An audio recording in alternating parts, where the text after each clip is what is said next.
Hello fellow Wild Heart players. In this video guide we're going to talk about one of the first tough enemies that you'll face in the game, Kingtusk. One thing I do want to bring to your attention before the meat of the guide is to make sure from the previous monsters you've hunted to check and see if you can upgrade your weapons and armor beforehand. Kingtusk, while a very doable fight, does appear to have a higher damage potential than the enemy you will fight earlier, and it's important to make sure that the few improvements you can make you utilize.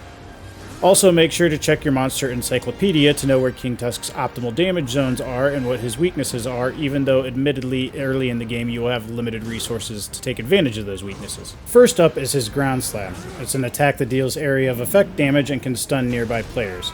Kingtusk will tend to use this move when you're near his legs, so just be aware in melee range. Your main priority in this scenario is just to get to the side of Kingtusk and out of the main damage zone, as this move has odd timing and is difficult to dodge. Charge is another one of his main abilities. Kingtusk telegraphs this move by dragging his hoof on the ground before he attempts to charge the player. When this happens, the player has two options. First, use the wall Karakuri you can get by combining 6 Karakuri, and place that in front of you so when Kingtusk strikes the ball, it will knock him up into the air and he will land on his side, giving the player a large damage window. If you aren't in a good position during his charge up, then I would dodge to the side, as Kingtusk has limited ability to turn during the wind up to this charge. And if you can be at his side or at his hindquarters, he likely won't be able to correct to target you. The next move to talk about is Kingtusk's Trample. This is basically just the monster trampling in place, and if you aren't within melee range of his legs when he does the move, it's a non-issue. Just be aware of it. Next up we have Kingtusk's Hip Check. This is your run-of-the-mill hip check. It's a fairly common move that you encountered in other monsters in the hunting genre, so I won't linger on it too long other than to be aware of it, and if you are standing between Kingtusk's front legs and hind legs, it is of particular concern.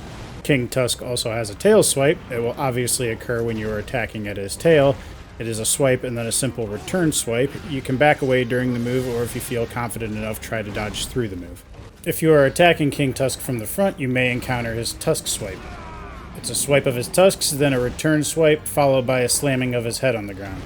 This is another move where if you are confident in your abilities, you can attempt to dodge through the move, and it will grant you a damage window at the end. Another attack he has is his Spin Attack, where he will spin as he advances in your direction. This move starts off looking very similar to his Tusk Swipe, so sometimes you aren't aware of what the move actually is until it's too late. I haven't found an ideal way of countering this move, as its hitbox is very large, and the best advice that I can give is to utilize your Spring Karakuri to get out of the path as soon as possible. With 2 more attacks left to discuss, next is Kingtusk's Rock Throw. Kingtusk will bury his tusks into the ground, then rip them out of the ground, causing several rocks to be projected in the direction he is facing.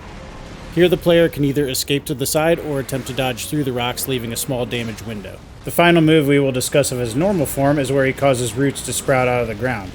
The player gets fair warning on this move, so basically just keep an eye on your feet. This is one of those moves where if you get caught, it's most likely because you weren't paying attention. Finally, we have Kingtusk's Enraged status. It's pretty easy to tell when he enters this status, as his tusks will appear to glow red and have a molten quality to them. On top of hitting a good bit harder in this status, I've noted a few alterations to his moveset. The first, Kingtusk will do a major explosion of roots on the ground. These roots surround him entirely and are much larger than the roots from the Root Sprout move mentioned earlier. He always seems to do this move immediately after he enters his Enraged status and periodically throughout. It's another move where you have to be aware of the ground under your feet, and if you see he is about to do the move, it's best just to get out of melee range. The second move he will do while enraged involving his roots is to whip his head to one side, causing a wave of roots to erupt in the direction he is facing moving forward. These are fairly easy to dodge, as you just need to avoid being directly in front of him. The other difference I've noticed is when he does his Tusk Swipe ability during his Enrage, instead of doing the third hit with his regular head slam, he will now finish off the combo with his larger ground slam that he did as a standalone move in his normal form. Finally, I wanted to cover a few tips. Since this boss is early, you probably aren't super familiar with some of the game mechanics. If you see the boss has a glowing green area, you can grapple onto the boss with your right bumper and use your left trigger to rip the Karakuri threads out of the boss with your Karakuri arm.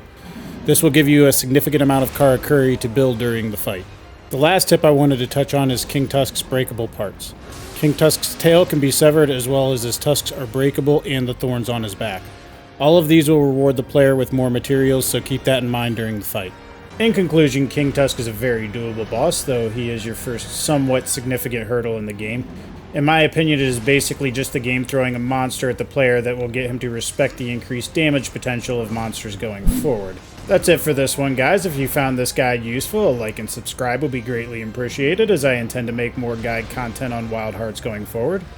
Until next time, guys, be awesome to each other. You made it to the end. Thanks for that. Maybe check out one of these.